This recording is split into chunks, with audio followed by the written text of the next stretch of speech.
वालेकुम, this is Mohammad आफाक।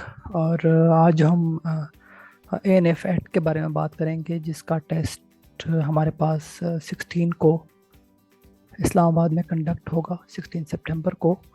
और हम उसमें 20% हमारे पास ANF से MCQs आने हैं।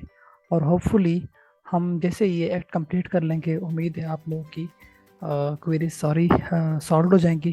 और यहाँ पे हम NF के बारे में थोड़ी बेसिक्स पढ़ते हैं कि टोटल जो है हमारे पास number 1, regional directorates of ANF। और रीजनल डायरेक्टरेट्स कितने हैं, ANF के रीजनल डायरेक्टरेट्स कितने हैं?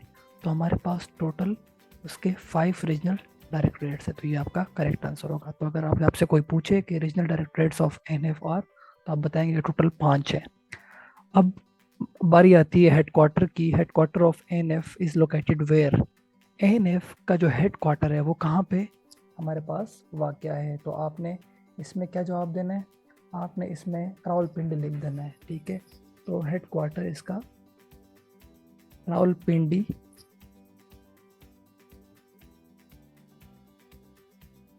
में। ठीक है, उसके बाद हम बात करते हैं कि ANF, जहाँ पे आप ANF में अगर आप क्वालिफाई कर जाते हो तो आपकी ट्रेनिंग जो होगी वो ANF एकेडमी में होगी। तो कहते हैं ANF academy is located where? तो जो ANF की एकेडमी है वो इस्लामाबाद में होगी। आपकी ट्रेनिंग इस्लामाबाद में होगी। तो ये साथ आपका ये हो गया। उसमें अक्सर ये MCQ पूछा जाता है कि कोई भी टेस्ट हो, चाहे वो PPSC का हो, FPSC का हो, कि FIR स्टैंड्स फॉर व्हाट? तो FIR stands for first information report. ठीक है, तो आपने इसको ये लगा देना है। जैसे ही आपका FIR का फुल एब्रीवेशन, फुल फॉर्म क्या है, तो आप ये बताएंगे। अब वो पूछ रहे हैं कि क्वेश्चन नंबर 5 में कि rank of force commander of regional directorate. जो हमने ऊपर जिक्र किया कि टोटल हमारे पास रीजनल डायरेक्टरेट कितने हैं, वो टोटल हमारे पास 5 हैं। ठीक है, अब उस 5 में हर एक डायरेक्टरेट में एक फोर्स कमांडर होता है। ठीक है, एक फोर्स कमांडर होता है। तो वो पूछ रहे हैं आपसे कि ये जो फोर्स कमांडर होता है, इसकी रैंक किस बंदे के बराबर होती है? इसकी रैंक मेजर जनरल के बराबर होती है, कर्नल के बराबर होती है, लेफ्टिनेंट जनरल के बराबर होती है, ब्रिगेडियर की होती है? तो जो उसका रैंक होता है फोर्स कमांडर का, किसी भी रीजनल डायरेक्टरेट का, उसकी जो रैंक होती है वो हमारे पास आर्मी में जो ब्रिगेडियर होता है उसके बराबर होती है।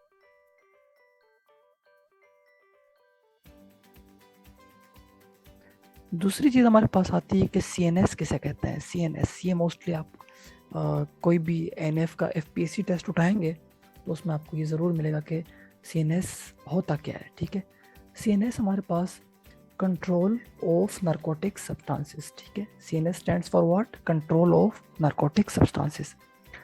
अब NF एक्ट में as per the section 7 CNS act, punishment for cultivation of narcotics plants. ठीक है, तो हमारे पास NF का जो एक्ट है उसमें सेक्शन 7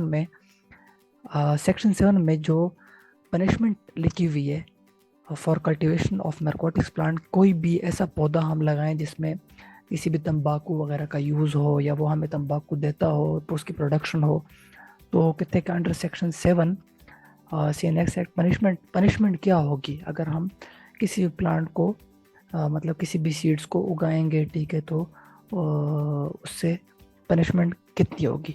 तो उसकी पनिशमेंट हमारे पास होगी 7 ईयर्स।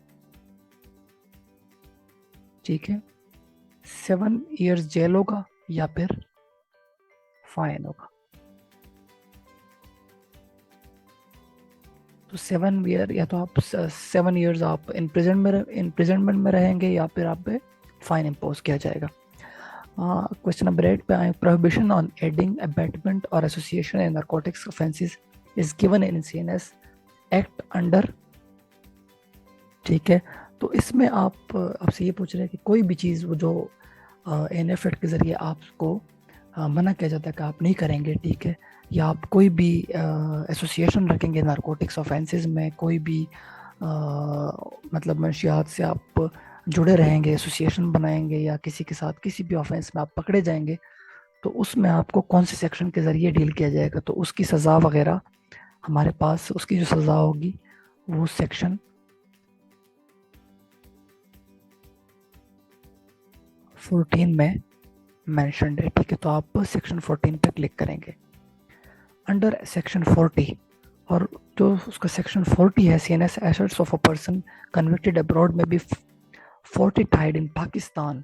ठीक है, कहते किसी भी बंदे के कुछ एसेट्स अगर पकड़े जाएं जो उसके गैर कानूनी हो, ठीक है, तो वो किस लिहाज से हम उसको पकड़ सकते हैं। अंडर सेक्शन 40 उसमें कौन सा ऐसा रूल है, तो उसमें ये रूल है कि जो DGNF होता है ना, DGNF, वो स्पेशल कोर्ट बुलवाएंगे। तो special court on the request of what, special court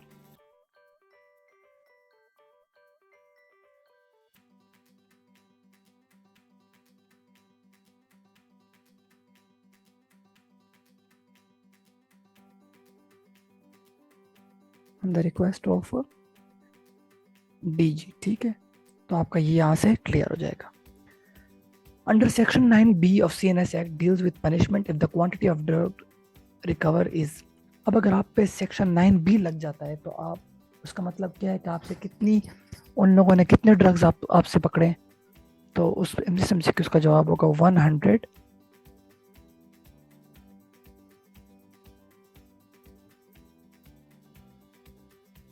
100 आपसे 100 ग्राम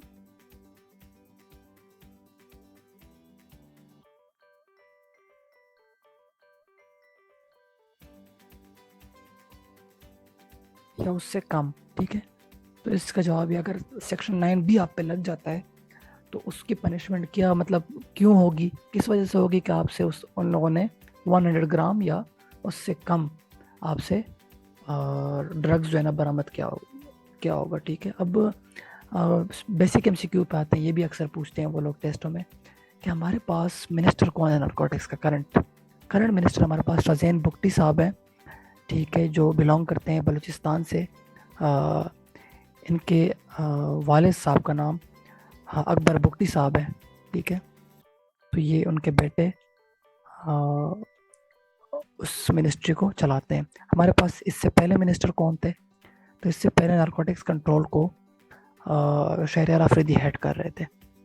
ठीक है, ministry of narcotics works under federal government. ये भी आपने याद रखना है कि नारकोटिक्स की जो मिनिस्ट्री है वो फेडरल गवर्नमेंट कंट्रोल करती है, इसका उससे कोई लेना देना नहीं है प्रोविंशियल गवर्नमेंट से। Last but not the least, 14 number पे total number of sections in NF act. Total sections कितने हैं NF एक्ट में, तो हमें ये भी पता होना चाहिए कि टोटल सेक्शंस कितने हैं। हमारे पास टोटल 17 सेक्शन है। काइंडली इस वीडियो को सब्सक्राइब करें और फॉलो करें। ये पार्ट 1 है, पार्ट 2 इंशाल्लाह जल्दी शेयर किया जाएगा।